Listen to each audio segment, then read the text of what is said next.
In the name of Allah, the most gracious and the most merciful.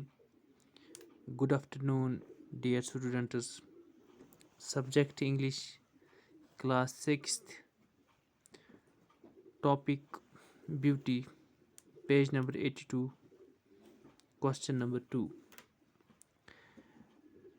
प्यारे बच्चों, पिछली class में हमने इसका क्वेश्चन नंबर 1 किया था और आज इसी का हम क्वेश्चन नंबर 2 करने जा रहे हैं।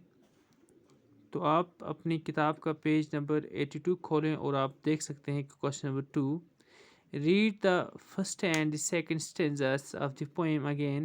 Note the following phrases: corn growing, people working or dancing, wind shining, rain falling, a singer chanting.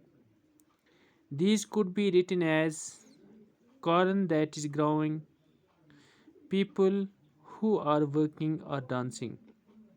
Can you rewrite other phrases like this? Why do you think the poet uses shorter phrases? Read the first and second stanzas of the poem again. ये जो poem नज़म के आप पहला और दूसरा बंद फिर से पढ़ें, दोबारा पढ़ें. नोट द फॉलोइंग फ्रेजेस, और जो नीचे जुमले हैं इनको आप नोट करें, जैसे कॉर्न ग्रोइंग, पीपल वर्किंग और dancing, wind shining, rain falling, a singer chanting. These would be written as, यानी कि ये इस तरह भी लिखे जा सकते हैं. corn that is growing, मक्की बढ़ रही है.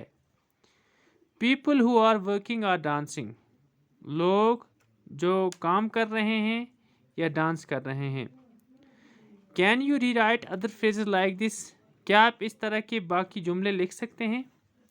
Why do you think the poet uses shorter phrases?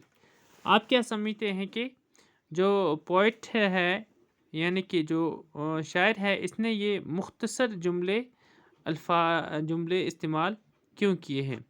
तो इसके लिए आप प्यारे बच्चों, ये फिर क्वेश्चन नंबर 2 यहाँ पे है, आप देखें तो इसका मैंने यहाँ पे आंसर लिखा है. आंसर आप देख सकते हैं. First, wind that is singing, wind that is shining, हवा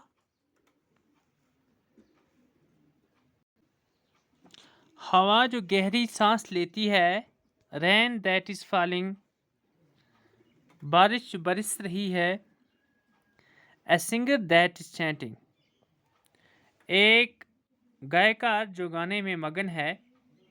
a beautiful woman who is smiling, एक खूबसूरत औरत जो मुस्कुरा रही है. और पांचवा है इसका, a young domicile who is dancing, एक जवान लड़की जो नाच रही है. तो उसके बाद प्यारे बच्चों, आप ये हो गया दूसरा सवाल. तो फिर तीसरा सवाल है, find pictures of beautiful things you have seen और हर्ड ऑफ. आप खूबसूरत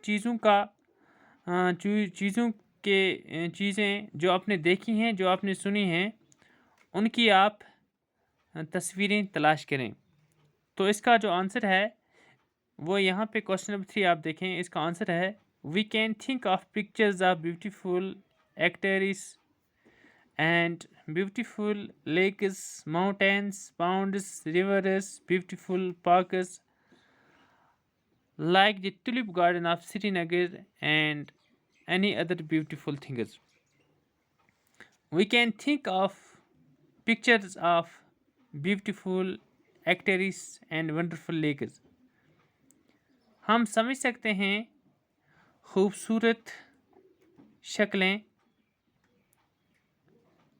और ब्यूटीफुल एक्टर्स और खूबसूरत अदाकारों की, एंड ब्यूटीफुल लेक्स और ख़ूबसूरत जो लेक्स हैं, समंदर हैं, और जो पहाड़ हैं, पॉन्ड्स हैं, रिवर्स हैं, और जो ब्यूटीफुल खूबसूरत पार्कें हैं, लाइक जिस तरह के टुलिप गार्डन श्रीनगर में जो वाक़ा है, and any other beautiful things, और बाकी जो खूबसूरत चीज़ें हैं।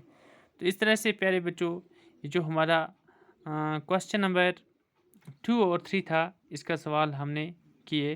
तो आप ये सवाल अपनी बुक पे, नोटबुक पे आप नोट करें और उसके साथ साथ अपनी कॉपी अच्छी तरह से मेंटेन करें।